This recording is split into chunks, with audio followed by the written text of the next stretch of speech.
100వ కీర్తన చదువుకుందాం.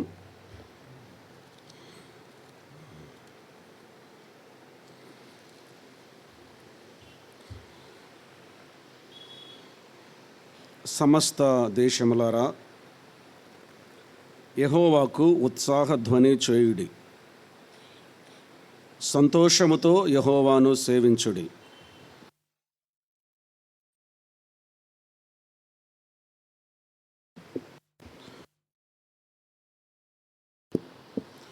ఉత్సాహ గానము చేయుచు ఆయన సన్నిధికి రండి. యెహోవాయే దేవుడని తెలుసుకొనుడి, ఆయనే మనలను పుట్టించెను. మనము ఆయన వారము, మనము ఆయన ప్రజలము, ఆయన మేపు గొర్రెలము. కృతజ్ఞతార్పణలు చెల్లించుచు ఆయన గుమ్మములలో ప్రవేశించుడి. కీర్తనలు పాడుచు ఆయన ఆవరణములలో ప్రవేశించుడి. ఆయనను స్తుతించుడి, ఆయన నామమును ఘనపరచుడి.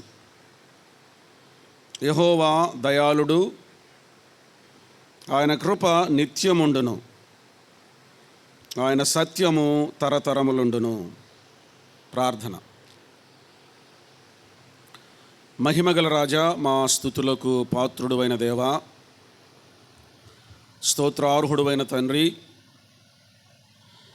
ఘనత మహిమ ప్రభావములు మీకే ఆరోపిస్తూ ఉన్నాం. మీ ప్రియకుమారుడు, మా ప్రభువును రక్షకుడునైన క్రీస్తు యేసువారిని బట్టి కృతజ్ఞతాస్తుతులు చెల్లిస్తున్నాం. మేదరమెట్ల స్థానిక సంఘం ఏర్పాటు చేసిన ఈ ప్రత్యేకమైన కూడికలలో మీ దాసుల ద్వారా మీరు అందిస్తూ వస్తున్న వర్తమానాలను బట్టి మీకు స్తోత్రాలు. సమయమందు మీ దాసుడు మీ పక్షమున నిలిచి ఉన్నాడు. బలహీనుడు, మీ కృపచేత బలపరచండి. చేరువచ్చిన వారికిని, మైకు ద్వారా దూరము నుండి వింటున్న వారికిని కూడా మిమ్మల్ని గురించిన సువార్త అర్థమవునట్లుగా మీరే మాట్లాడమని ప్రార్థన చేస్తున్నాం. రాత్రువేళ పాపికి రక్షణ కలిగే వర్తమానాన్ని దయచేయండి ప్రభువా. నిత్య జీవమునకు నిర్ణయించబడిన వారు రక్షింపబడినట్లుగా మీ కార్యాన్ని మా మధ్యలో జరిగించమని ప్రార్థన చేస్తున్నాం. మీ సన్నిధి ప్రసన్నతను మాకు దయచేయండి. ఆశతో జీవము గల మీ మాటల కొరకు ఎదురు చూస్తూ, అన్నింటిలో మిమ్మల్ని హెచ్చిస్తూ, మీ జీవము గల వర్తమానం కొరకు ఎదురు చూస్తూ, మీ ప్రియకుమారుడు, మా రక్షకుడు, ప్రభు అయిన క్రీస్తు యేసు వారి నామము పేరట స్తుతులు స్తోత్రాలు చెల్లించుకుంటూ వేడుకుంటున్నాము తండ్రి. ఆమెన్. మహోన్నతుడైన జీవముగల దేవునికి ఘనత మహిమ ప్రభావములు ఆరోపిస్తూ ఉన్నాం. చేరువచ్చిన వారికేమి, శబ్దయంత్రం ద్వారా దేవుని వాక్యాన్ని వింటున్న వారికి, మేదరమెట్ల గ్రామ ప్రజలందరికీ కూడా ప్రభువును రక్షకుడునైన క్రీస్తు యేసు వారి నామములో శుభములు తెలియచేస్తూ ఉన్నాం. రాత్రివేళ దేవుని వాక్యాన్ని వినడానికి కొంత సమయం మీరు సిద్ధపడవలసిందిగా మనవి చేస్తూ ఉన్నాం. పరిశుద్ధ గ్రంథమైన బైబిల్లో నుండి 100వ కీర్తన మనం చదువుకున్నాం. 150 కీర్తనలు ఉన్నాయి. ఉదయకాలమున ఈ కీర్తనలను గురించిన కొంత సమాచారం, కొంత పరిచయము మనం విన్నాం. దేవుని సన్నిధిని ప్రేమించిన, దేవుని సన్నిధిని ఆనందించిన, దేవుని సన్నిధిని కోరుకొనిన ఒక కీర్తనకారుడు ఈ 100వ కీర్తన వ్రాసినట్లుగా మనం చూడగలిగాం. దైవ సన్నిధి ఆనందం మనకు కలగాలి. కష్టంగా, నిష్ఠూరంగా, యాంత్రికంగా కాదు, దైవ సన్నిధి ఆనందాన్ని మనం అనుభవించాలి. ఈ రాత్రివేళ ఒక తలంపు మీ మనసులో ఉంచి నేను ముగించాలని ఆశపడుచూ ఉన్నాను. వాస్తవానికి ఈ కీర్తన వ్రాసింది ఒక యూదుడు లేక ఒక ఇజ్రాయేలీయుడు. యూదులైన వారికి, ఇశ్రాయేలీలైన వారికి వారికి ఒక దేవాలయం ఉంటుంది, వారికి అర్చనాచారాదులు ఉంటాయి, సాంప్రదాయాలు ఉంటాయి, పండుగలు ఉంటాయి. వాటన్నిటినీ వారు క్రమం చొప్పున జరిగిస్తూ ఉంటారు. అయితే గమనించవలసిన ముఖ్యమైన విషయం ఏమిటంటే అది వారికి మాత్రమే పరిమితము. ప్రత్యక్ష గుడారంలోనికి వెళ్ళడానికి లేక దేవాలయంలోనికి వెళ్ళడానికి, ప్రభువును స్తుతించటానికి, ప్రభు సన్నిధానంలో ప్రార్థన చేయటానికి, జీవముగల దేవుని సన్నిధిని ప్రవేశించటానికి అది వారికి మాత్రమే పరిమితముగా ఉంటుంది. కానీ ఈ కీర్తనాకారుడు ఈ కీర్తన వ్రాస్తూ ప్రారంభంలోనే ఇలాగూ మొదలెడుతూ ఉన్నాడు, సమస్త దేశములారా అని అంటూ ఉన్నాడు.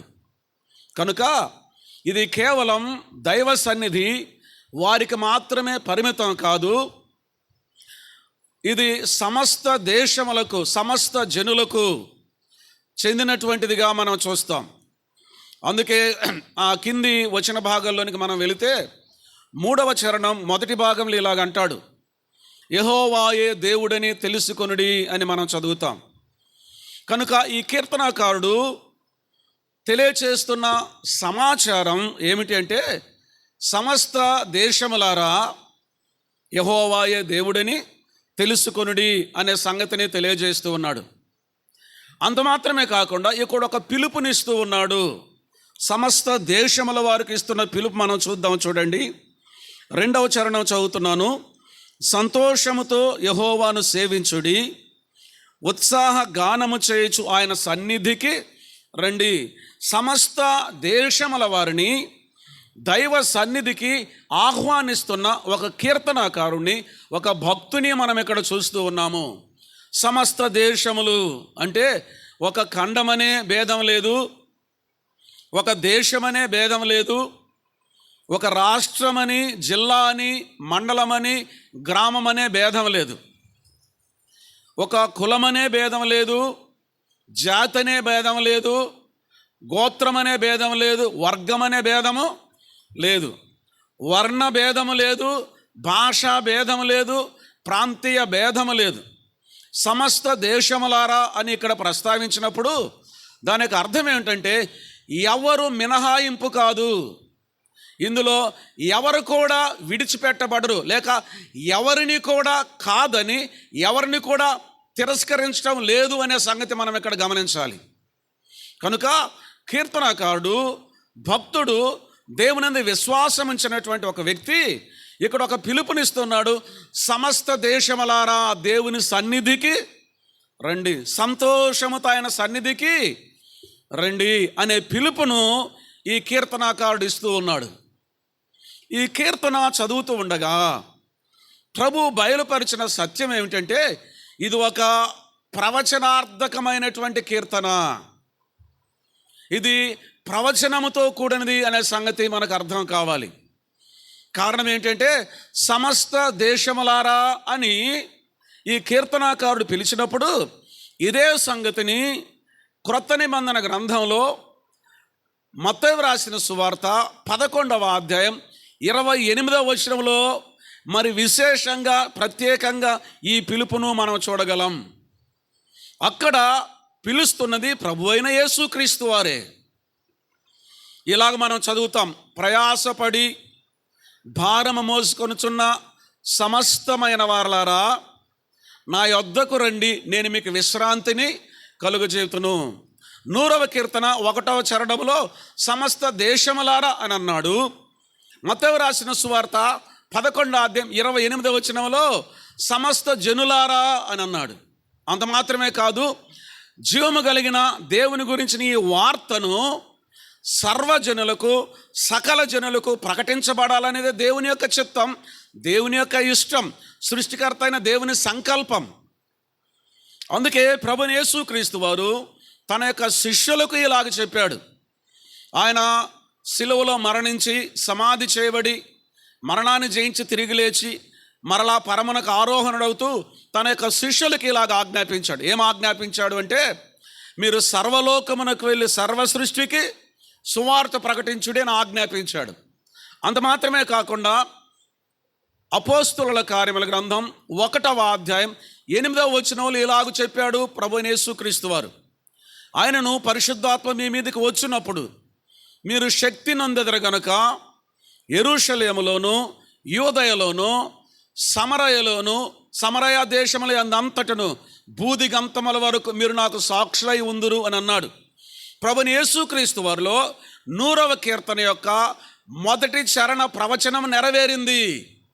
సమస్త దేశములారా దేవుని సన్నిధికి రండి అని పిలుపు అక్కడ మనం చూసినప్పుడు మార్కు రాసిన సువార్తలో సర్వలోకమునకు వెళ్ళి అని అన్నాడు. అపోస్తుల కార్యముల గ్రంథంలో బూదిగంతముల వరకు అని అన్నాడు.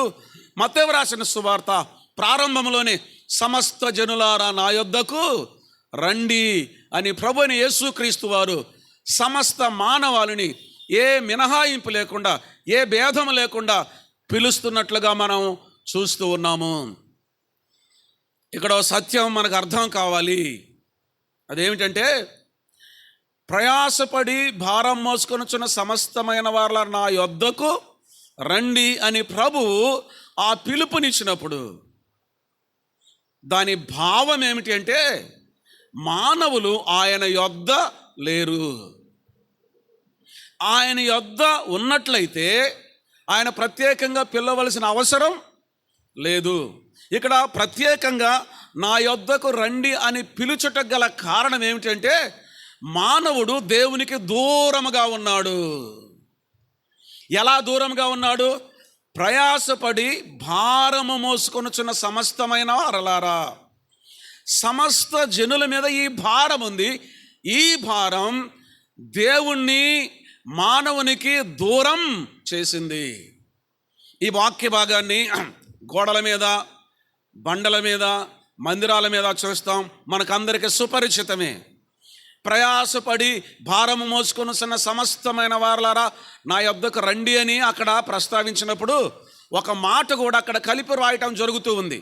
ఈ భారాన్ని గురించిన ఒక ప్రస్తావన అక్కడ ఉంది. ఏమిటో తెలిసిన ఆ ప్రస్తావన, ప్రయాసపడి భారము మోసుకొనుచున్న సమస్తమైన వారలారా నా యొద్దకు రండి. పాప భారము మోసుకొనుచున్న సమస్తమైన వారలారా. మానవుడు పాపము చేసి దేవునికి దూరం అయ్యాడు. మానవుడు దేవునికి దూరం కావటానికి గల కారణం ఏమిటంటే, పాపం అనే సంగతి దైవ గ్రంథమైన బైబిల్ తెలియచేస్తూ ఉంది. కనుక దూరమైపోయిన ఈ మానవుణ్ణి ప్రభువైన యేసుక్రీస్తు వారు శరీరధారిగా భూకి దిగి వచ్చి, ఆయన శరీరధారిగా భూకి రాకముందు ఆయన గురించి కొన్ని మాటలు లేఖనాల్లో చెప్పబడ్డాయి. రోమీలకు రాసిన పత్రిక 9వ అధ్యాయం 5వ వచనంలో ఇలాగ రాయబడింది, పితరులు వీరివారు, శరీరమును బట్టి క్రీస్తు వీరిలో పుట్టెను, ఈయన సర్వాధికారి అయిన దేవుడై ఉండి నిరంతరమును స్తోత్రార్హుడై ఉన్నాడు. ప్రభువైన యేసుక్రీస్తు వారిని గురించి చెప్పబడిన ఒక అద్భుతమైన వాస్తవికమైన సత్యం ఏమిటంటే, ఆయన సర్వాధికారి అయిన దేవుడు, నిరంతరము స్తోత్రార్హుడై ఉన్నాడు. రెండవదిగా తీతుకు రాసిన పత్రిక 2వ అధ్యాయం 13వ వచనంలో మనం గమనిస్తే, మహాదేవుడును మన రక్షకుడునైన క్రీస్తు యేసు ప్రత్యక్షత అని అన్నాడు. ఆయన సర్వాధికారి అయిన దేవుడు మాత్రమే కాదు, ఆయన మహాదేవుడని దేవుని వాక్యం తెలియచేస్తుంది. యోహాను రాసిన మొదటి పత్రిక 5వ అధ్యాయం 20వ వచనం ఇలాగ రాయబడింది, ఆయనే నిజమైన దేవుడును నిత్య జీవమునై ఉన్నాడు. ప్రభువైన యేసుక్రీస్తు వారు నిజమైన దేవుడు, సర్వాధికారి అయిన దేవుడు, మహాదేవుడు, నిజమైన దేవుడు. అయితే ఇప్పుడు మానవుని ప్రేమించి మానవుని కోసము శరీరధారిగా భూకి దిగివచ్చి మానవులను నేరుగా పిలుస్తూ ఉన్నాడు. సృష్టికర్త, సర్వాధికారి, సమస్తం ఆయన మూలముగా కలిగింది. కలిగి ఉన్నదేది ఆయన లేకుండా కలుగలేదు. పరమందు దూతల చేత ఆరాధించబడుతున్న ఆయన మానవునిగా శరీరధారిగా భువికి దిగివచ్చి ఈ అద్భుతమైన, అవసరమైన, ప్రతి మానవునికి ఆవశ్యకమైన పిలుపును ఇస్తూ ఉన్నాడు. ఏంటో తెలిసిన, నా యొద్దకు రండి. కారణం ఏంటంటే, మీ మీద భారం ఉంది, అది పాప భారం. ఆ పాప భారాన్ని మీరు మోస్తూ విశ్రాంతి లేకుండా ఉన్నారు. నా యొద్దకు మీరు వస్తే ఆ భారాన్ని తొలగించి నేను మీకు విశ్రాంతిని చేస్తాను. ప్రభువైన యేసుక్రీస్తు వారు సమస్త మానవాళిని పిలుస్తూ ఉన్నాడు. కారణం ఏమిటంటే పాపమును బట్టి మానవుడు దేవునికి దూరమైపోయాడు. ఈ రాత్రి వేళ మానవుడు దేవునికి దూరమైనందువలన ఎలాగ నష్టపోయాడో అందుని గురించి క్లుప్తమైన సంగతుల మీదటి గురించి నేను ముగించాలని ఆశపడుతూ ఉన్నాను. ప్రభువు పిలుస్తున్నాడు, నా యొద్దకు రండి. కారణం ఆయన యొద్ద లేరు, ఆయనకు దూరం అయ్యారు, జీవము కలిగిన దేవునికి దూరమయ్యారు. ఈ సందర్భంలో ఏదేని యొక్క సందర్భాన్ని, ఆదాము యొక్క హవ్వల యొక్క సందర్భాన్ని మనం జ్ఞాపకం చేసుకుందాం. జీవము కలిగిన దేవుడు సర్వ సృష్టిని నోటి మాట చేత సృజించి, దేవుని వాక్యం ఎలాగ తెలియచేస్తుంది, కలుగునుగా కంటే సమస్తము కలిగాయి. తన స్వరూపమందు తన పోలిక చొప్పున నరుని సృజించాడు. ఆయన వారితో సహవాసం చేస్తున్నాడు, సాంగత్యం చేస్తూ ఉన్నాడు, ఆనందిస్తూ ఉన్నాడు. ఒకానొక దినాన దేవుడు మానవుని యొద్దకు వచ్చినప్పుడు ఇలాగ మనం చెప్పుకుందాం, మొదటి మనుష్యుడైన ఆదాము యొద్దకు వచ్చినప్పుడు ఈ దినాన ఆయన దేవుని ఎదుటికి రాలేదు. ఇలాగన్నాడు, నీ స్వరము విని భయపడి దాగుకొంటిని అని అన్నాడు. ఇక్కడ మరొక సత్యాన్ని మనం అర్థం చేసుకోవాలి. దేవుని ఎదుట దాగగలిగిన వారు ఎవ్వరు కూడా లేనే, ఎవరికి చేత కాదు. వినండి, మనము భౌతికంగా దాగలేము, అంత మాత్రమే కాదు, మన అంతరంగము కూడా దేవుని ఎదుట బట్టబయలుగా ఉంటుంది. యోహాను రాసిన సువార్త 2వ అధ్యాయం చివరి వచనాలు ఇలాగూ రాయబడింది, ఆయన మనిషిని ఆంతర్యమును ఎరిగినవాడు. జీవము కలిగిన దేవునికి మన ఆంతర్యము తెలుసు, మన లోపల ఏముండేదో కూడా తెలుసు. అంత మాత్రమే కాదు, 139వ కీర్తనలో భక్తుడైన దావీదు అంటాడు, నాకు తలంపు పుట్టక మునిపే నీవు దానిని గ్రహించిన. మన జీవితం లేక మన తలంపులు, మన ఆంతర్యం, మన భౌతికమైన క్రియలు, మనం ఏదైతే చేస్తున్నామో అదంతా కూడా జీవము కలిగిన దేవుని ఎదుట బట్టబయలుగా ఉంది. దాగగలిగినది ఏది కూడా లేదు. కానీ ఈ మొదటి మనుషుడు దేవుని ఆజ్ఞను అతిక్రమించి దేవుని ఎదుట దాగటానికి ప్రయత్నం చేశాడు. దేవుడు ఉద్దేశపూర్వకంగానే ఆదామా నీవు ఎక్కడ ఉన్నావని పిలిచినప్పుడు నీ స్వరము విని నేను భయపడి దాగుకొంటిని అని అన్నాడు. ఇక్కడ ఒక క్రొత్త మాట మనం చూస్తాం ప్రారంభంలో, అంతకుముందు లేదు ఆ మాట. ఆ మాట ఏమిటంటే భయపడి అనే మాట మనం చూస్తాం. అంతకుముందుగా దేవుడు వారి వద్దకు వచ్చినప్పుడు, వారు దేవునితో సహవాసం చేసేటప్పుడు భయము అనే మాట మనం వినము. కానీ ఇప్పుడు పాపము చేసి దేవుని ఆజ్ఞను అతిక్రమించి జీవము గల దేవునికి దూరమైనందువలన మొట్టమొదటిగా మానవునిలో పుట్టింది ఏమిటంటే భయము. ప్రియమైన వారలారా, ఈ భయము మనస్సునకు సంబంధించినది, మనస్సునకు సంబంధించింది. భయము మనస్సుకు సంబంధించింది, ఆందోళన మనస్సుకు సంబంధించింది, ఒత్తిడి, స్ట్రెస్, ప్రెషర్ మనసుకు సంబంధించింది, దిగులు మనసుకు సంబంధించింది, చింత మనసుకు సంబంధించింది. ఇవన్నీ కూడా భయములో నుండి పుడుతూ ఉన్నాయి. ఈ భయము రావడానికి కారణం ఏంటి తెలిసిన? పాపము చేసి దేవునికి దూరమయ్యాడు. మొట్టమొదటిగా మీదుట నేను ఉంచాలనుకున్న విషయం, మానవుడు దేవునికి దూరమైనందువలన మానసికంగా నష్టపోయాడు, మానసికంగా పతనము అయ్యాడు. ఈ దినాల్లో చాలామందికి లేక మానవాళికి మనసులో నెమ్మది లేకపోవటానికి గల కారణం, శాంతి లేకపోవటానికి గల కారణం, విశ్రాంతి లేకపోవటానికి గల కారణం, నెమ్మది లేకపోవటానికి గల కారణం, దిగులుకు కారణం, ఆందోళనకు కారణం, మానసికమైన ఈ పతనానికి గల కారణం ఏంటో తెలిసిన? చాలామంది చాలా రకాలుగా ప్రయత్నం చేస్తున్నారు, కానీ కారణం ఏంటో తెలిసిన?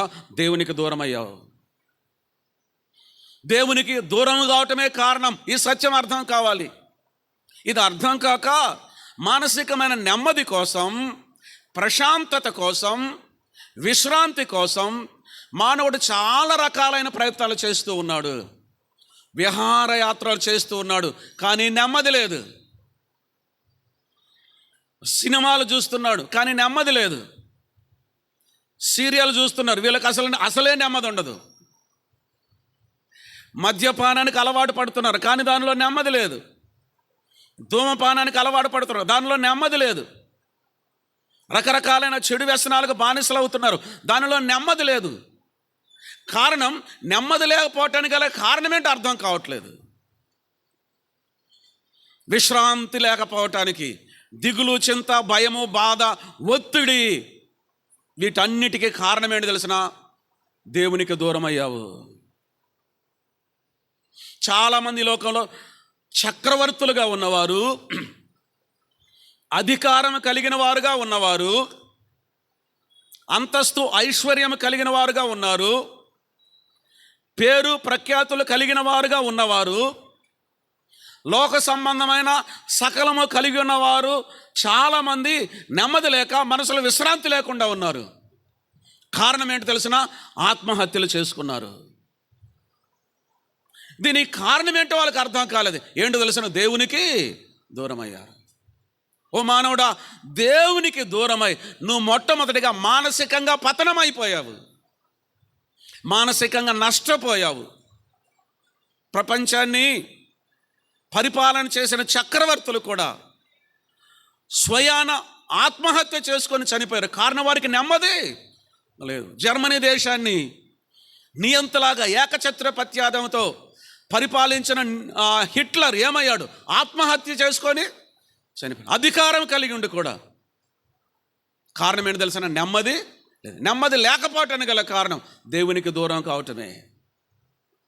అయితే ఈ రాత్రి వేళ ప్రభు అయిన యేసుక్రీస్తు వారు ఈ పిలుపునిస్తూ ఉన్నాడు. సమస్త దేశములారా, లేక ప్రయాసపడి భారం మోస్తున్న సమస్తమైన జనులారా, నా యొద్దకు రండి, నేను మీకు విశ్రాంతిని కలుగజేయుతును అని ఈ ప్రేమతో కూడిన అద్భుతమైన పిలుపును ప్రభు అయిన యేసుక్రీస్తు వారు ఇస్తున్నాడు సమస్త మానవాళికి. కారణం ఏంటి తెలిసిన? దేవునికి దూరమై మానవుడు నష్టపోయాడు. మొట్టమొదటిగా మానసికంగా నష్టపోయాడు. ప్రభు యేసుక్రీస్తు వారు అంటున్నాడు, నా యొద్దకు రండి, నేను మీకు విశ్రాంతిని కలుగజేతును అన్నాడు. ఆయన యొద్దకు వస్తే విశ్రాంతి దొరుకుతుంది. దేవుని వాక్యం ఎలాగ తెలియచేస్తుంది? మీ ప్రాణములకు నెమ్మది దొరుకును. ప్రాణములకు నెమ్మదిని కలిగిస్తాడు ప్రభు యేసుక్రీస్తు వారు.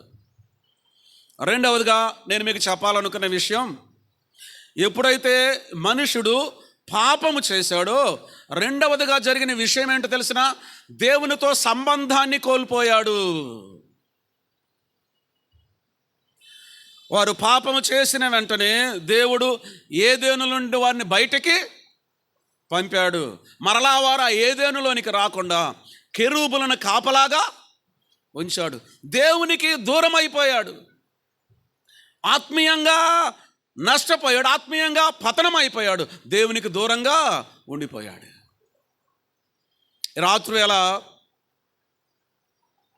నీ ఆత్మీయమైన పతనానికి గల కారణం ఏంటో తెలిసిన? నష్టానికి గల కారణం ఏంటో తెలిసిన? దేవునితో నీకు సంబంధం లేదు. అదే ఆత్మీయమైన మరణం, మరణం, మరణం. కనుక జీవము కలిగిన దేవుడు ఎవరో తెలియక రకరకాల ప్రయత్నాలు చేస్తున్నాం, రకరకాలుగా ప్రయాసపడుతూ ఉన్నాం. కానీ కారణం ఏంటో తెలిసిన? దేవునితో నీకు సంబంధం లేదు కాబట్టి ఏం జరిగిందో తెలిసిన? నీ యొక్క హృదయము అంధకారమయమైపోయింది, చీకటై పోయింది. రెండవదిగా దేవునితో నీకు శత్రుత్వము ఏర్పడింది. గమనించండి, రోమీలకు రాసిన పత్రిక 5వ అధ్యాయంలో 4 రకాలైన మానవుని యొక్క ఆత్మీయమైన దుస్థితి తెలియచేయబడింది. ఊరికే నేను చెప్పుకుంటూ వెళ్తాను, వినండి. 4 రకాలైన మానవుని యొక్క దుస్థితి. 1, బలహీనులం, ఆత్మీయమైనటువంటి మరణం. 2, భక్తిహీనులం, ఆత్మీయమైనటువంటి మరణం. 3 పాపులం, ఆత్మీయమైనటువంటి మరణం. 4 దేవునికి శత్రువులం, ఆత్మీయమైనటువంటి మరణం.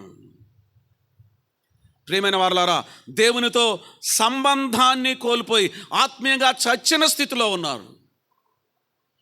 అందుకే ఎఫెసీయులకు రాసిన పత్రిక 2వ అధ్యాయం 1వ వచనంలో మనం ఇలాగ చదువుతాం: మీ అపరాధముల చేతను పాపముల చేతను మీరు చచ్చిన వారై ఉండగా అని మనం చూస్తాం. అంటే ఎవరితో ఈ మాటలు చెప్తున్నాడు? వారు చనిపోయి తిరిగి బ్రతికారు, కానీ ఒకానొక సమయంలో చనిపోయిన స్థితిలో ఉన్నారు. గల కారణం ఏంటి? ఏమిటా చావు? దేవునితో సంబంధాన్ని కోల్పోవటం. మహోన్నతుడైన జీవము గల దేవునితో సంబంధం లేకపోతే మన మనుగడ ఎంత భయంకరంగా ఉంటుంది.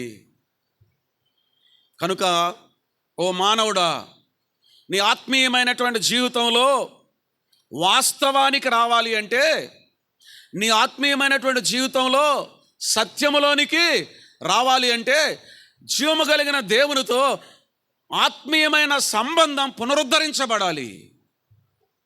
ఈ సంబంధాన్ని మనం కోల్పోగా, ఆత్మీయంగా నష్టపోగా, ప్రభువైన యేసుక్రీస్తు వారు ఏం చేస్తున్నారో తెలిసిన? నా యొద్దకు రండి. ఆయన ఆత్మీయమైనటువంటి పునరుద్ధరణ చేస్తాడు. దేవునితో సమాధాన పరుస్తాడు. అందుకే దేవుని వాక్యం ఇలాగ తెలియచేస్తూ ఉంది. తిమోతికి రాసిన మొదటి పత్రిక 2వ అధ్యాయం 5వ వచనములు ఇలాగూ రాయబడింది: దేవుడొక్కడే, దేవునికిని నరులకును మధ్యవర్తియు ఒక్కడే, ఆయన క్రీస్తు యేసును నరుడు. ఒక వ్యక్తిని ఆత్మీయంగా పునరుద్ధరించాలి అంటే, ఆత్మీయంగా దేవునితో సంబంధాన్ని మరలా అనుగ్రహించాలంటే ప్రభువైన యేసుక్రీస్తు వారే. అందుకే యోహాను రాసిన సువార్త 14వ అధ్యాయం 6వ వచనములో ఇలాగ చెప్పబడింది: యేసు నేనే మార్గమును సత్యమును జీవమును, నా ద్వారా తప్ప ఎవడను తండ్రి యొద్దకు రాడు. పరలోకమందున్న మా తండ్రి, పరలోకమందున్న తండ్రి యొద్దకు, మోక్షములో ఉన్న తండ్రి యొద్దకు, స్వర్గములో ఉన్న తండ్రి యొద్దకు నీ సంబంధం పునరుద్ధరించబడాలి అంటే అది ఒకరి ద్వారానే సాధ్యం.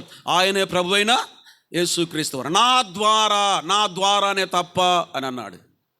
ఈ సందర్భంలో ఒక వాక్య భాగాన్ని చదువుదాం, చూడండి. కొరింథీయులకు రాసిన 2వ పత్రిక 5వ అధ్యాయము, కొరింథీయులకు రాసిన 2వ పత్రిక 5వ అధ్యాయము 18వ వచనం చదువుతున్నాను, చూడండి. వచనం 18: సమస్తమును దేవుని వలననైనవి, ఆయన మనలను క్రీస్తు ద్వారా తనతో సమాధానపరుచుకొని ఆ సమాధానపరుచు పరిచర్యను మాకు అనుగ్రహించను. సమస్తము దేవుని వలననైనవి, ఆయన మనల్ని క్రీస్తు ద్వారా తనతో సమాధాన పరుచుకొని.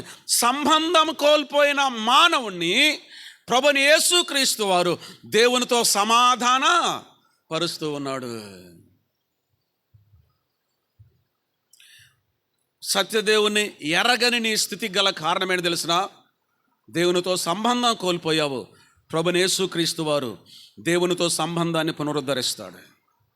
అందుకే ఇలాగంటున్నాడు: నా యొద్దకు రండి. ఆయన దేవునికిని నరులకును మధ్యవర్తిగా ఉండి సంబంధాన్ని పునరుద్ధరిస్తూ ఉన్నాడు. ఎవరు? ప్రభువైన యేసుక్రీస్తు వారు. ఒకటి, మానసికంగా నష్టపోయాము, నేను మీకు విశ్రాంతిని కలుగజేతును అని అన్నాడు. ఆత్మీయంగా నష్టపోయాము, నేను మిమ్మల్ని దేవునితో సమాధానపరిచే మధ్యవర్తిని, ఏకైక మధ్యవర్తిని ప్రభువైన యేసుక్రీస్తు వారు చెప్తున్నాడు. దేవునితో సంబంధం పునరుద్ధరించబడటం, ఆత్మీయంగా పునరుద్ధరణ. మూడవదిగా మనం గమనిస్తే, భౌతికంగా లేక శారీరకంగా కూడా మనం నష్టపోయాము. పాపం చేసి దేవునికి దూరము కాక మునుపు శరీరములో సైతం మరణము అనే విషయమే లేదు. కానీ దేవునికి దూరమైనందువలన మానవునికి భౌతికమైన శరీర సంబంధమైన మరణము కూడా సంప్రాప్తించింది. అందుకే ఆదికాండం 5వ అధ్యాయంలో ఇలాగ మనం చూడగలం: మొదటి మనుష్యుడైన ఆదాము చనిపోయాడు. 930 సంవత్సరాల వయసులో చనిపోయాడు. అందరికంటే ఎక్కువ కాలం బ్రతికిన వ్యక్తి మెతూషెల 969 సంవత్సరాలు బ్రతికాడు, కానీ చనిపోయాడు. వరుసగా అధ్యాయాన్ని చదవండి, అదొక సమాధుల తోటలాగా ఉంటుంది. 930, 969, 800, 700 వరకు కూడా వచ్చింది. మానవుడు ఎంతకాలమన్నా చనిపోతున్నాడు, భౌతికంగా నిర్జీవ స్థితిలోనికి వెళ్ళిపోతున్నాడు.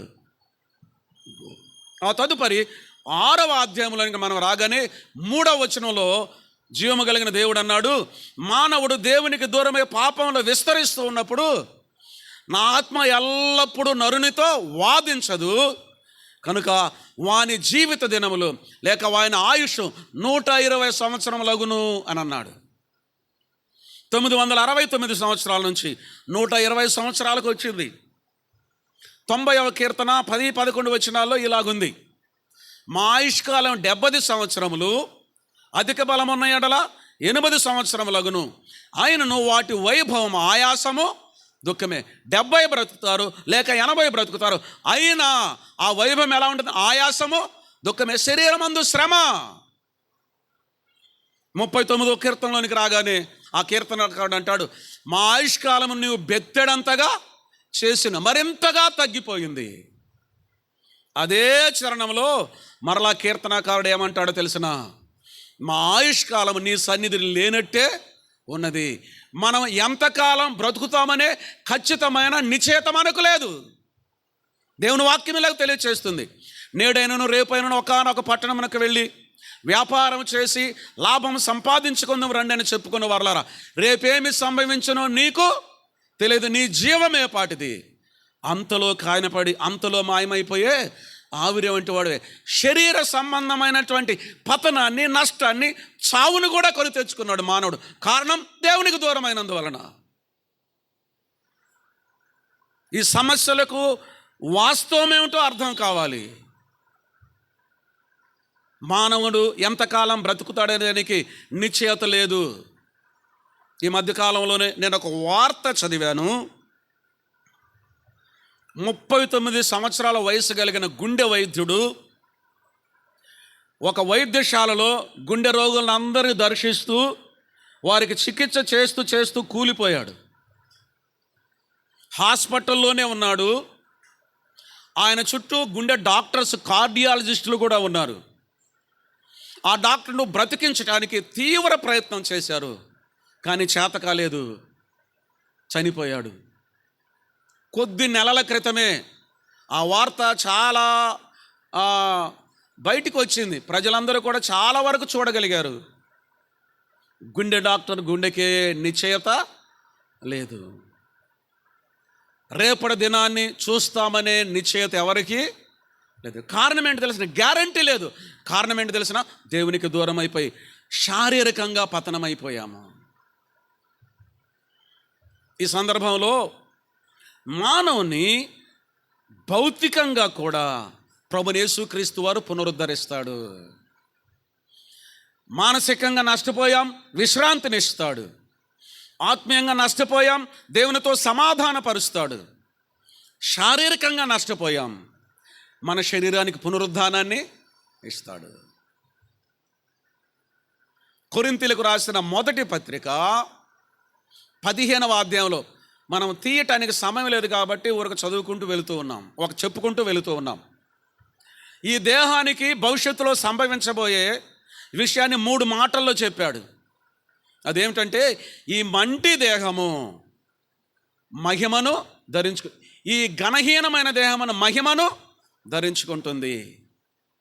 క్షయమైన ఈ దేహము అక్షయతను ధరించుకుంటుంది. మర్త్యమైన ఈ దేహము అమర్త్యతను ధరించుకుంటుంది.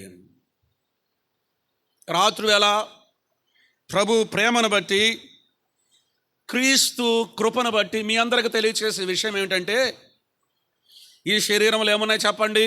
బాధలున్నాయి, కష్టాలున్నాయి, నొప్పులు ఉన్నాయి, జబ్బులు ఉన్నాయి. ఇది శ్రమతో కూడిన దేహం. ఒకానొక సమయంలో ప్రభుని యేసుక్రీస్తు వారు పరమనకు ఆరోహణుడైపోయాడు కదా, ఆయన మరలా తిరిగి వచ్చినప్పుడు శరీర సంబంధమైన పునరుద్ధరణ జరుగుతుంది. ఆయన ప్రజలు ఎవరైతే ఉన్నారో, ఆయన యొద్దకు వచ్చిన వారు ఎవరైతే ఉన్నారో, ఆయన ఎవరైతే విశ్వసించిన వారు ఉన్నారో వారికి మహిమ దేహము వస్తుంది. జబ్బులు లేని దేహం, నొప్పులు లేని దేహం. ఈ లోకంలో సంపూర్ణమైన ఆరోగ్యము కలిగిన వ్యక్తి ఎవరు కూడా లేరు. ఒక మానసిక వైద్యుని సంప్రదించినప్పుడు ఆయన చెప్పిన ఒక విషయం ఏమిటంటే, సంపూర్ణ ఆరోగ్యం కలిగిన ఒక వ్యక్తి యొక్క దేహంలో కూడా కనీసం 6 రకాల నొప్పులు ఉంటాయంట. ఎవరికి? సంపూర్ణ ఆరోగ్యం కలిగిన ఒక వ్యక్తి. ఈ దేహంలో సంపూర్ణ సుఖం లేదు, గుర్తుంచుకోండి. ఒకానొక సమయమందు ప్రభుని యేసుక్రీస్తు వారు మరలా తిరిగి రానై ఉన్నాడు. ఆయన దేహాన్ని ఎలా మారుస్తాడు? మహిమ దేహంగా మారుస్తాడు. శరీర పునరుద్ధరణ, దేహ పునరుద్ధరణ జరుగుతుంది. అయితే ప్రస్తుతము మనమున్నటువంటి యొక్క పరిస్థితుల్లో రకరకాలైన శ్రమలు, రకరకాలైన శోధనలు ఈ శరీరములో ఉన్నాయి. కానీ అయితే శరీరములో కలిగిన ఈ బలహీనతలు, ఈ రుగ్మతల్లో కూడా ప్రభుని యేసుక్రీస్తు వారు కృపను ఇస్తాడు. కొరింథీయులకు రాసిన 2వ పత్రికలో 12వ అధ్యాయంలో ప్రభు శరీర బలహీనత రుగ్మతలతో ఉన్నటువంటి పౌలు గారికి ఒక వాగ్దానం చేశాడు, ఒక హామీ ఇచ్చాడు, లేక ఒక మాట ఇలాగ తెలియచేశాడు. ఏమన్నాడు తెలిసిన? నా కృప నీకు చాలును అని అన్నాడు. ఈ దేహమందు సైతం కృపనిస్తాడు. అంతిమంగా ఈ దేహాన్ని మహిమ దేహంగా మారుస్తాడు ప్రభు అయిన యేసుక్రీస్తు వారు. క్రీస్తునందు ప్రియమైన వారలారా వినండి. ఒకటి, దేవునికి దూరమైనందువలన మనుషుడు మానసికంగా నష్టమైపోయి పతనమైపోయాడు. పర్యవసానం ఏంటో తెలిసిన? రోమీయులకు రాసిన పత్రిక 1వ అధ్యాయం 28వ వచనంలో మనం ఇలాగ చదువుతాం. మరియు వారు తమ మనసులో దేవునికి చోటియ నొల్లక పోయరు కనుక చేయరాని కార్యములు చేయుటకు భ్రష్ట మనసునకు దేవుడు వారిని అప్పగించను. మానసికంగా పతనమైన వ్యక్తి భ్రష్టుడైపోయి పాపములు మునిగి తేలుతూ ఉన్నాడు, నెమ్మది లేదు. దేవునితో సంబంధం కోల్పోయి ఆత్మీయంగా మరణించి చనిపోయిన స్థితిలో ఉన్నాడు. శారీరకంగా నష్టం, శారీరకంగా పతనమై భౌతికమైన మరణాన్ని కూడా కొని తెచ్చుకున్నాడు. ప్రభుని యేసుక్రీస్తు వారిని బట్టి, ఆయన సత్యవాక్యమును బట్టి, దైవ గ్రంథమైన బైబిల్లో తెలియచేసిన దేవుని వాక్కును బట్టి ఈ రాత్రివేళ మీ ఎదుట తెలియచేసి ఉంచాలనుకున్న ఒక శుభవార్త, సువార్త, అద్భుతమైన విషయం ఏమిటి అంటే, ప్రభుని యేసుక్రీస్తు వారు నిన్ను మానసికంగా పునరుద్ధరిస్తాడు, బాగు చేస్తాడు. నిన్ను ఆత్మీయంగా పునరుద్ధరిస్తాడు, దేవునితో సంబంధాన్ని ఏర్పరుస్తాడు. నిన్ను శారీరకంగా పునరుద్ధరిస్తాడు, ఏ కష్టం లేని మహిమ దేహాన్ని నీకు ఇస్తాడు. అయితే ఈ రీతిగా నష్టపోవటానికి గల కారణం దేవునికి దూరం కావటం. దేవునికి దూరం కావటానికి గల కారణం పాపం చేయటం.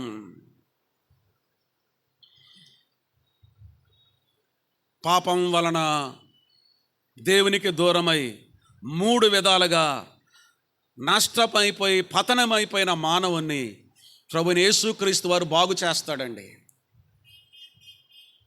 ఎంతకాలం నీ మనసులో వేదన, దుఃఖం, దిగులు, చింత, యేసు ప్రభు వారు బాగు చేస్తాడు. ఎంతకాలం జీవము కలిగిన దేవునికి దూరముగా ఉంటావు, ఆత్మీయమైన నష్టంలో, పతనంలో ఉంటావు, యేసు ప్రభు వారు దేవునితో నిన్ను సమాధానపరిచే సంబంధాన్ని పునరుద్ధరిస్తాడు. అంతిమంగా ఆయన నీ యొక్క దేహములో మహిమను లేక మహిమ దేహాన్ని అనుగ్రహిస్తాడు. అయితే గమనించండి, ఇలాగ నష్టపోవటానికి గల కారణం ఏమని చూసాము? దేవునికి దూరం అవటం. ఇలాగ దేవునికి దూరం కావటానికి కారణం ఏమని పాపం అనే సంగతిని మనము చూచాము.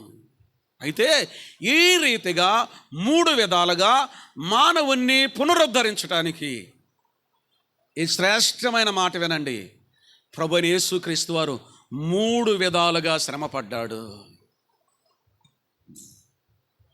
వినండి, మనలను మానసికంగా పునరుద్ధరించడానికి ఆయన మానసికంగా శ్రమపడ్డాడు. మనల్ని ఆత్మీయంగా పునరుద్ధరించడానికి ఆయన ఆత్మీయంగా శ్రమపడ్డాడు. మనల్ని శారీరకంగా పునరుద్ధరించడానికి ప్రభువైన యేసుక్రీస్తు వారు శారీరకంగా శ్రమపడ్డాడు. పరమందు సింహాసనాసీనుడై శరాపులనే మహాదూతల చేత ఆరాధించబడుతున్న ఆ ప్రియ ప్రభువు శరీరధారిగా భూమికి దిగివచ్చి పాప మానవాళి మధ్యలో పాపము లేకుండా జీవిస్తూ పాప మానవాళి యొక్క హేళనను, నిందను, అవమానాలను, అపనిందలను భరించాడు, ఓర్చుకున్నాడు. అందుకే హెబ్రీయులకు రాసిన పత్రిక 5వ అధ్యాయంలో ఈ మాట వ్రాయబడింది, కన్నీళ్లతో రోదనవుతున్నాడు ప్రభువైన యేసుక్రీస్తు వారు. ఆయన పాపము లేనివాడు, ఆయన పాపం ఎరిగినవాడు, ఆయన పాపము చేయనివాడు, పాప మానవాళి మురికి, పాపపు మురికితో ఉన్న మానవాళి యొక్క హేళనను భరించాడు. తిండిపోతున్నారు, మేము వ్యభిచారం వలన పుట్టిన వారం కాదు అని అన్నారు. పాపుల స్నేహితుడు అని అన్నారు. ఆయన సిలువ వేసేటప్పుడు హేళన చేశారు, అపహాస్యం చేశారు. ముఖం మీద ముసుగు వేసి గుద్ది, నిన్ను గుద్దినవాడెవరో చెప్పమన్నాడు. నీవు దేవుని కుమారుడు అయితే దిగిరమ్మన్నాడు. ప్రభు వీటన్నిటినీ మనసులో భరిస్తూ నోరు తెరచినవాడు కాదు, మానసికమైన శ్రమను అనుభవించాడు. ఎన్ని అవమానాలు, ఎన్ని నిందలు. పరిశుద్ధుడు పాప మానవాళి అపనిందలు భరించాడు. మానసికంగా హింసిస్తుంటే మౌనముగా ఉన్నాడు. రెండవదిగా మనల్ని ఆత్మీయంగా పునరుద్ధరించడానికి ఆయన ఆత్మీయమైన శ్రమను అనుభవించాడు.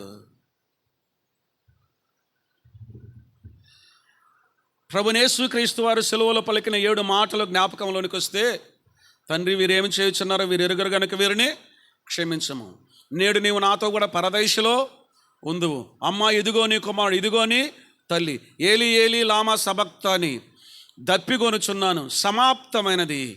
తండ్రి నీ చేతికి నా ఆత్మను అప్పగించుకొనుచున్నాను. ఈ ప్రభు పలికిన 7 మాటల్లో 4వది మధ్యలో ఉన్న మాట ఏంటి తెలిసిన? ఏలి ఏలి లామా సబక్తాని. ఆ మాటకు అర్థం ఏంటంటే, నా దేవా నా దేవా నీవు నన్నేలా విడనాడితివి, చెయ్యి విడిచితివి. రెప్పపాటున క్షణకాలం ప్రభువైన యేసుక్రీస్తు వారు ఈ ఆత్మీయమైన మరణాన్ని, తండ్రితో ఎడబాటును అనుభవించాడు. నన్ను అలా చేయి విడిచితివి. ఏదెనులో మొదటి ఆదాము దేవుని చేయిని విడిచి పాపాన్నే ఎంచుకున్నాడు. జీవమగలిగిన దేవుడు సిలువలో కడపటి ఆదామైన యేసుక్రీస్తు ప్రభువారి చేతిని ఆయనే విడిచాడు. మొదటి ఆదాము ఏదెనులో దేవుని చేతిని విడిచాడు. దేవుడు కడపటి ఆదామైన యేసుక్రీస్తు వారి చేతిని సిలువలో విడిచాడు. ఆత్మీయమైన శ్రమను అనుభవించాడు. మూడవదిగా ఆయన శారీరకమైన శ్రమను ప్రత్యేకంగా చెప్పాల్సిన అవసరత లేదు. మనకు అందరికీ తెలుసు, మన అతిక్రమల క్రియను బట్టి గాయపరచబడిన, మన దోషములను బట్టి నలుగుగొట్టబడిన, మన సమాధానార్థమైన శిక్ష అతని మీద పడిన, అతడు పొందిన దెబ్బల చేత మనకు స్వస్థత కలుగుచున్నది. ఆపాద మస్తకం నలుగుగొట్టబడ్డాడు. యెషయా గ్రంథం 53వ అధ్యాయంలో ఈ మాట మనం చదువుతాం. అతని నలుగుగొట్టుటకు యెహోవాకి ఇష్టమాయెను. తండ్రి ఆయనను నలుగొట్టాడు. ఎందుకు తెలుసిన? నలగొట్టడానికి ఆయన ఇష్టపడటానికి కారణం మనల్ని రక్షించడానికి ఇష్టపడ. ఆపాద మస్తకం అరికాల నుంచి నడినెత్తి వరకు కొంచెమైన స్వస్థత లేకుండా ఆయన నలుగొట్టబడ్డాడు. నా ఎముకలన్నీ నేను లెక్కించగలను అని అన్నాడు. కారణం ఏం తెలుసిన? మనల్ని శారీరకంగా పునరుద్ధరించడానికి. ప్రియమైన వారలారా, ప్రభువైన యేసుక్రీస్తు వారు ఇలాగ పిలుస్తూ ఉన్నాడు, సమస్త దేశములారా. పాప భారం మోసుకొనుచున్న సమస్తమైన ప్రజలారా నా యొద్దకు రండి, నేను మీకు విశ్రాంతిని కలుగచేతును. మానసికంగా నేను నిన్ను బాగు చేస్తాను. అందుకే పాప మానవుల అపనిందలు మనసులో భరించి మానసికంగా శ్రమ పడ్డాను. ఆత్మీయంగా నష్టపోయావు, ఆత్మీయంగా బాగు చేస్తాను. నేను ఆత్మీయంగా తండ్రి చేయి విడవగా శ్రమ పడ్డాను, ఆ బాకీ తీరిపోయింది. మీ శరీరమందు పాపము చేసి నిత్య శిక్షకు గురై ఉండగా నా శరీరమందు ఆ పాప శిక్షను భరించి నేను మీకు మహిమ దేహాన్ని ఇస్తాను. ప్రభువైన యేసుక్రీస్తు వారు ఈ పిలుపునిస్తూ ఉన్నాడు. ప్రవచనాత్మకంగా 100వ కీర్తనలో సమస్త దేశములారా సంతోషం, ఇది ఒక సంతోషం, పునరుద్ధరణ సంతోషం, బాగయ్యే సంతోషం, మరమ్మత్తు చేయబడే సంతోషం. ప్రయాసపడి భారం మోసుకొనిచిన సమస్తమైన వారు నా యొద్దకు రండి, నేను మీకు విశ్రాంతినిస్తాను. ఆనందకరమైన పిలుపు. మనమేమీ చేయవలసిన అవసరం లేదు, సమస్తం ప్రభువే చేశాడు, ఆయనే భరించి ఈ పిలుపునిస్తూ ఉన్నాడు. సమస్త దేశములారా రండి, సంతోషముతో రండి. ప్రయాసపడి భారం మోసుకొనిచున్న సమస్తమైన వారు నా యొద్దకు రండి. దూరమైపోయి నాశనం అయిపోయావు, దూరమైపోయి పతనం అయిపోయావు, దూరమైపోయి నష్టపోయావు, నా దగ్గరకు రా, నేను నిన్ను పునరుద్ధరిస్తాను, నిన్ను బాగు చేస్తాను, నిన్ను మరమ్మత్తు చేస్తాను, నీ జీవితానికి ఒక విలువనిస్తాను. అందునిమిత్తమే ఏ పాపమైతే మనల్ని దేవునికి దూరం చేసిందో ఆ పాపములకు రావాల్సిన శిక్ష అంతటిని ప్రభువైన యేసుక్రీస్తు వారు కలువరి శిలువలో భరించి చివరి బొట్టు వరకు రక్తం కార్చాడు. కారణం, రక్తము చిందించకుండా పాప క్షమాపణ కలగదు. మానవ పాప క్షమాపణ కొరకై పవిత్రమైన, నిర్దోషమైన, నిష్కలంకమైన రక్తాన్ని చిందించే ప్రభు అయిన యేసుక్రీస్తు వారు అలాగుననే ఒక వ్యక్తి క్షమించబడగలడు. ఈ రాత్రి వేళ ప్రభు నిన్ను పిలుస్తున్నాడు. ఆయన నిన్ను బాగు చేస్తాడు, నిన్ను మరమ్మత్తు చేస్తాడు. ప్రేమతో పిలుస్తూ ఉన్నాడు, వస్తావా? మరొక విషయం చెప్పక తప్పదు. పాపము నిన్ను బలహీనుని చేసింది, పాపము నిన్ను నాశనంలోనికి తీసుకుని వెళుతుంది, పతనావస్థలోనికి తీసుకుని వెళుతుంది. అంతిమంగా ఈ పాపం అగ్ని గంధకములతో మండే గుండంలోనికి నిన్ను తీసుకుని వెళుతుంది. అగ్ని ఆరదు, పురుగు చావదు, యుగాయుగములు యాతన. ఎంతకాలం నిర్లక్ష్యం చేస్తావు? ఎరిగి కూడా ఎంతకాలం ప్రభువుని అంగీకరించట్లేదు, రక్షింపబట్టం లేదు. కారణం, హెబ్రీయులకు రాసిన పత్రిక 3వ అధ్యాయంలో ఆ పత్రిక రాసిన గ్రంథకర్త అంటాడు, పాపం వలన కలుగు భ్రమచేత ఒకవేళ మీ హృదయం కఠినపరచబడునేమని. పాపం నీ హృదయాన్ని కఠినం చేస్తుంది, అందుకే ప్రభు దగ్గరికి రావట్లేదు. నష్టపోతావు సుమా, దారుణమైన నష్టం కాచుకొనింది. ఈ రాత్రివేళ ప్రభు వచ్చిన, ఈ రాత్రివేళ నీవు లోకాన్ని విడిచిన, యేసుక్రీస్తు ప్రభువాన్ని సొంత రక్షకునికి అంగీకరించి ఆయన శిలువ రక్తం చేత విమోచింపబడి రక్షింపబడిన అనుభవంలోనికి రాకపోతే నిత్య నరకాగ్ని గుండం నీ కొరకు కాచుకొని ఉంది. దేవుని వాక్యం ఎలాగ తెలియజేస్తుంది, అగ్ని ఆరదు, పురుగు చావదు. ఆ అవసరత నీకు అక్కరలేదు, కానీ ఖర్చు లేదు, కాల తిప్పట్లేదు. ఉన్న చోటనే ఉన్న పాటనే యేసు ప్రభువా, పాపినైన నన్ను క్షమించు. పశ్చాత్తాపంతో హృదయపూర్వకంగా ఈ ప్రార్థన నీవు చేయగా త్రికరణ శుద్ధిగా రక్షింపబడతావు. నిత్య ఆనంద సంతోషములు కలిగిన దేవుని రాజ్యానికి వారసుడివి, వారసురాలవి అవుతావు. సూక్ష్మములో మోక్షం, ఉచితముగానే. మనం ఏమి చేయవలసిన అవసరం లేదు, సమస్తాన్ని ప్రభువైన యేసుక్రీస్తు వారే చేశాడు. అమ్మ బాబు వినండి, సమస్య కారణం ఏంటి అర్థం చేసుకోండి. నీ హృదయంలో నెమ్మది లేదా? గుర్తుపెట్టుకో, దేవునికి దూరం అయ్యావు, ప్రభువు పిలుస్తున్నాడు. ఒక ఊరిలో పాపాత్మురాలైన స్త్రీ ఉండగా ఆమె ప్రభు దగ్గరకు వచ్చి పశ్చాత్తాపడి కన్నీళ్లతో ఆయన పాదాలు కడిగి తల వెంట్రుకలతో ఆయన పాదాలు తుడిచి ఆమె ప్రభు సన్నిధానంలో దీనురాలై కిన్నురాలై ఉన్నప్పుడు ప్రభు అన్నాడు, అమ్మ నీవు నన్ను విస్తారంగా ప్రేమించావు, నీ విస్తార పాపను క్షమించబడి ఉన్నవని మరొక మాట అన్నాడు. అమ్మ నీ విశ్వాసము నిన్ను రక్షించను, సమాధానము గలదానివై వెళ్ళాము. రక్షింపబడితే ఏమొచ్చింది ఆమెకు? సమాధానం. వినండి, ప్రభు దగ్గరికి వస్తే ఏమొస్తుంది? సమాధానం వస్తుంది, ఆత్మరక్షణ వస్తుంది, దేహ విమోచన, మహిమ దేహము వస్తుంది. ఈ రాత్రి వేళ ప్రభు దగ్గరికి వస్తావా? నిన్ను ద్వేషించి నాశనానికి తీసుకుని పోయే సైతాన్ యొక్క మాటకు, అపవాదిక మాటకు లోబడి విధేయత చూపి నరకాగ్నిగుండానికి ఈడవబడతావా? లేక నిన్ను ప్రేమించి పరమ నుంచి భూమికి దిగి వచ్చి సిలువలో తన అమూల్యమైన రక్తాన్ని కార్చి మరణించి సమాధి చేయబడి మరణాన్ని జయించి తిరిగి లేచి నిన్ను మానసికంగా, ఆత్మీయంగా, శారీరకంగా పునరుద్ధరించి గొప్ప రక్షణ దయచేసి నరకం తప్పించి పరలోకాన్ని రాజ్యాన్ని అనుగ్రహించి నీ హృదయంలో శాంతి సమాధానాన్ని ఇచ్చే యేసుక్రీస్తు ప్రభు యొక్క ప్రేమకు నీవు లోబడతావా? నిర్ణయం నీదే. అందరినీ పిలుస్తున్నాడు, ఎవరినీ మినహాయించలేదు. సమస్త దేశములారా అన్నాడు. ప్రయాసపడి భారం మోస్తున్న సమస్తమైన జనులారా. తలలు వంచి కళ్ళు మూసుకుంటే ప్రార్థన చేద్దాం. రాత్రివేళ ప్రభు నిన్ను ప్రేరేపిస్తే, నీ నష్టం నీకు అర్థమైతే, క్రీస్తు పునరుద్ధరణ అర్థమైతే, యేసు క్రీస్తు ప్రభు యొక్క ప్రేమ నీకు అర్థమైతే, ఆయన రక్తం యొక్క విలువ నీకు అర్థమైతే, ఆయన మరణ పునరుద్ధానాన్ని విశ్వసిస్తే ఈ చిన్న ప్రార్థన చెయ్యి. యేసు ప్రభు, పాపినైన నన్ను క్షమించు. మానసికంగా, ఆత్మీయంగా, శారీరకంగా ఆయన పునరుద్ధరించి గొప్ప రక్షణ దయచేస్తాడు. ప్రియ ప్రభు, ఆయన నిన్ను ప్రేమిస్తున్నాడు, నిన్ను ప్రేమిస్తున్నాడు, నిన్ను ప్రేమిస్తున్నాడు. ఆయన సిలువలో నీ కొరకు బలి అయిపోయి తిరిగి లేచాడు, ధారధారల రక్తం కార్చాడు. గనుడైన దేవా, కృప కలిగిన తండ్రి,